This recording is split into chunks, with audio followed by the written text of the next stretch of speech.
186. Monergism and Synergism. Chalcedon Position Paper, number 202, July 1996.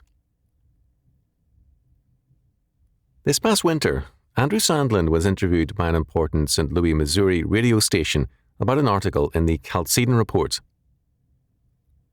In passing, in the course of his outstanding comments, he referred to the Monergism-Synergism controversy of earlier years. I realized as he spoke how remote we are now to such great and essential questions. What was that controversy about? Monergism comes from the Greek monos, soul, and ergon, work. The sin in synergism means together, so the word means working together. The reference is to salvation. Is salvation entirely of God's sovereign grace, with man simply the recipient? Or is it the joint work of God and man? Roman Catholic and Protestant thinkers have often been synergists, but both have also had their monergists, and St. Augustine was emphatically a monergist. The synergists believed that God and man cooperate in man's salvation. They work together. Very early, some of Luther's followers broke with Luther's monergism to affirm a cooperation of God and man in the work of salvation. Modern revivalism is radically synergistic. Synergism tends to stress man's part in salvation as decisive. Man makes a decision to allow God into his life. A problem, of course, arises at once. If man's decision is decisive, then man's salvation can be lost. The saved man can become a backslider and a hater of God because he is supposedly sovereign and can say no to God. In effect, also, synergism transfers sovereignty from God to man. Synergists tend to avoid the term sovereignty because it raises questions they prefer left unsaid. Monergism holds that the grace of God is the only essential and efficient cause in man's conversion, from beginning to end. Monergists stress the Pauline affirmation of Romans chapter 1, verses 16 to 17. Man is saved by God's grace only, but he is lost because of his own depravity, his original sin being to try to be his own God. Genesis chapter 3, verse 5. Calvinists have held that monergism leads necessarily to the doctrine of the perseverance of the saints.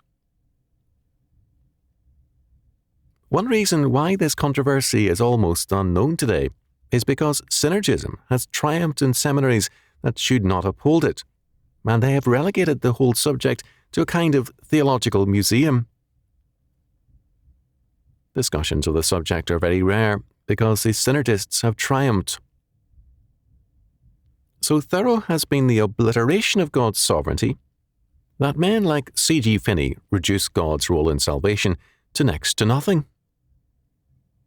Finney replaced the work of the Holy Spirit with the revivalistic techniques by man. It is not at all surprising that pastoral psychology has replaced the ancient cure of souls by the word and grace of God. The humanistic drift of the 20th century church is apparent in hymns, sermons, pastoral psychology, and more. Man's will is now sovereign. It is held that rigorously biblical preaching will alienate man, the decision maker. This is the heart of the matter. Who is the true and efficient decision maker? God or man? If it is man, then revivalists from Finney to Graham are right. If it is God, then we are in need of a new reformation. What becomes clear is that while synergism begins by affirming the working together of God's will and man's will, it concludes by serving one master, man's will. It affirms a humanistic gospel with man's decision-making as a central and governing power. In effect, it tacitly affirms Genesis chapter 3 verse 5 to make man his own God. But being one's own God is a very lonely business for man, because he was not created for such a calling. When man says, "I will make the decision for or against Jesus Christ," he declares himself to be God over God. Many synergists would be horrified at such an idea, but what they fail to realize is that man never stands still, no more than time does. He either grows or he declines and decays. No more than any man can say, "I believe that age 35 is an ideal age, and I will remain at age 35. Can he intellectually and spiritually stand still?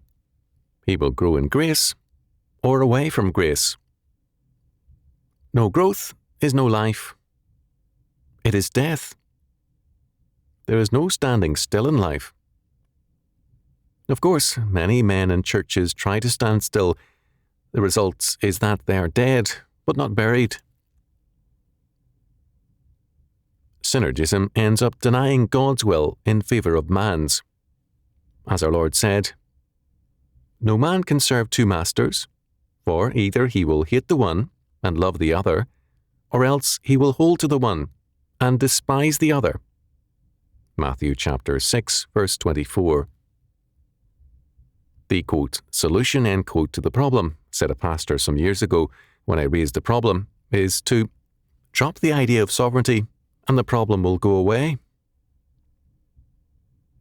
I knew that the problem of headship in his marriage had not gone away by evasion. Problems do not go away by our inattention. Neither does God.